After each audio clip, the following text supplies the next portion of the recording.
Assalamualaikum warahmatullahi wabarakatuh. Bismillah walhamdulillah wassalatu wassalamu ala rasulillah Sayyidina Muhammad ibn Abdullah wa ala alihi wa sahbihi wa man tabi'ahum wa wala amma ba'd. Alhamdulillah, sore hari ini saya masih di kampus Darussalam. Ingin melanjutkan pembicaraan kita tentang profil Pondok Pesantren Darussalam. Yang pada hari ini kita mulai mencoba berbicara tentang periode yang pertama, periode pendiri Madrasah Darussalam yang dulu namanya. Memang di buku profil Darussalam itu banyak yang tidak bermuat itu, banyak yang tidak termuat data beliau ini. Kemarin saya mencoba menghubungi juriat beliau, Kiai Haji Samsuri Arsyad. Kiai Haji Samsuri Arsyad ini anak oleh Haji Muhammad Arsyad. Haji Muhammad Arsyad ini anak dari Haji Muhammad Hasan. Haji Muhammad Hasan ini bersaudara kandung dengan Kiai Haji Jamaluddin yang pendiri Pondok Pesantren Darussalam pada tahun 1914. Dan orang tua beliau ini adalah diasuh oleh Kiai Haji Jamaluddin.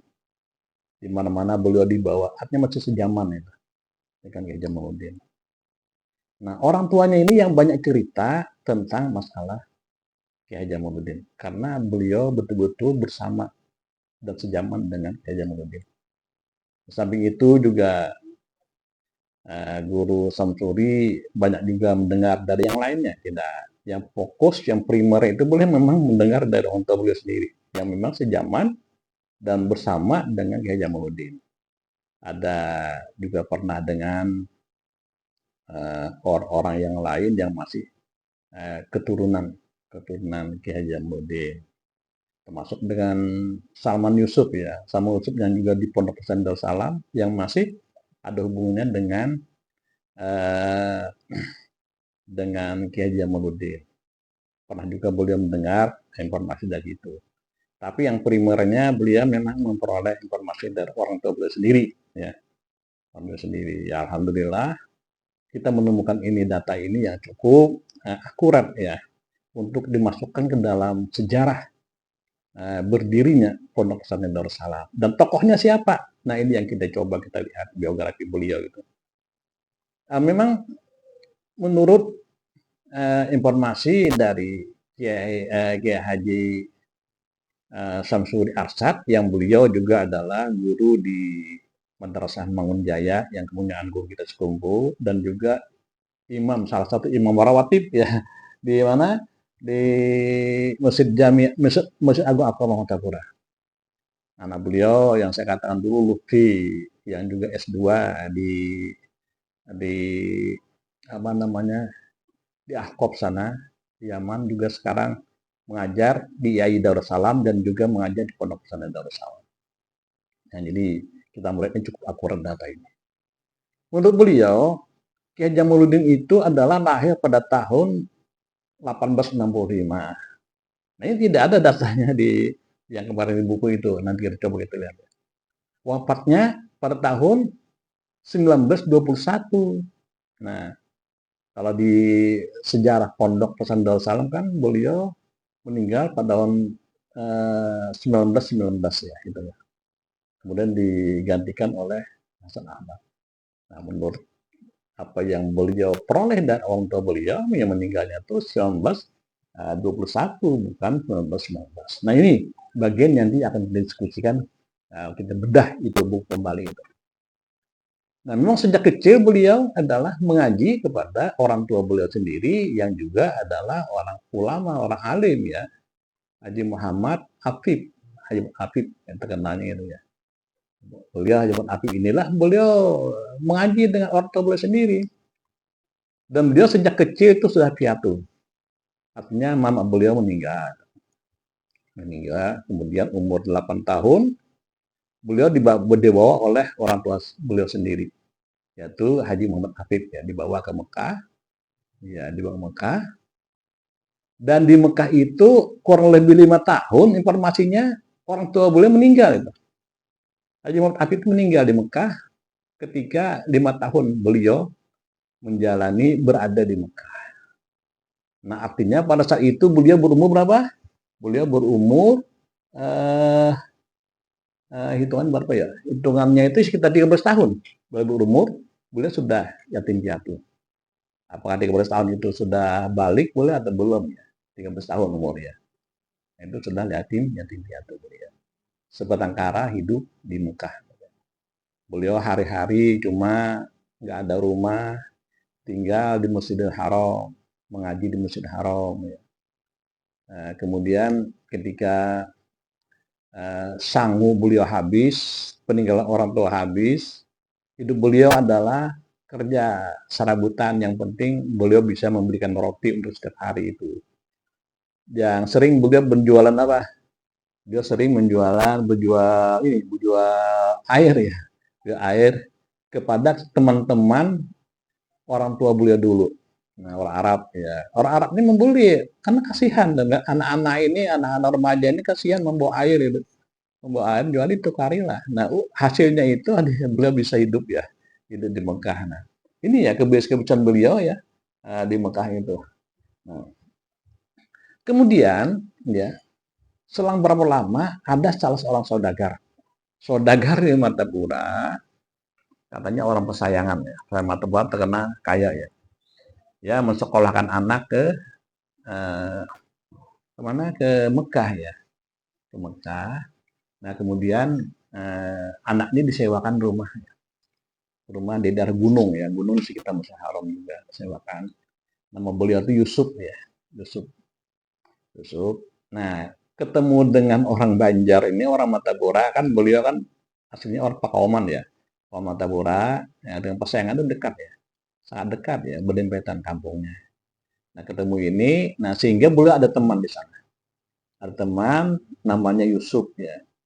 Nah terkadang beliau tidur di tempat Yusuf ini, tapi lebih banyak beliau di Masjidil Haram, karena ya biasa kalau tempat tidur orang itu kan ya bisa kerasan juga. Nah kadang-kadang boleh lebih banyak memang tidur di Masjidil Haram, tidur. Tapi selalu bersama-sama dengan Yusuf ini. Nah Yusuf ini tinggal tadi mana? Tinggal menyewa rumah di arah gunung di sekitar Masjidil Haram. Makanya Yusuf ini sampai beliau ke Martapura, pulang ke Martapura itu dikenal sama beliau apa? Yusuf Yusuf Gunung, Yusuf Jabal, maaf ya, Yusuf Jabal dikenalnya itu ya. Nah itu karena beliau ini berumah di sana ya, Yusuf Jabal. Nah itu Yusuf Jabal. Nah kemudian jadi sehari-hari beliau, nah ini panjang ceritanya nih ya. Jadi bagus ini kita membuat ini sebagai sejarah berdirinya Darussalam. Siapa profil pendiri pertama ya, ini bagus ini. Nah jadi eh, jadi beliau apa namanya, di samping belajar di Mekah di Masjidil Haram, biasanya banyak ya pengajian-pengajian, dan saat itu memang Sunni, ajaran Sunni, baik pengajian-pengajian itulah beliau sehari-hari ya. Kalau beliau nanti kerja cuma untuk cari makan aja, untuk makan hidup bertahan sehari ya. Beliau yang baik mengaji.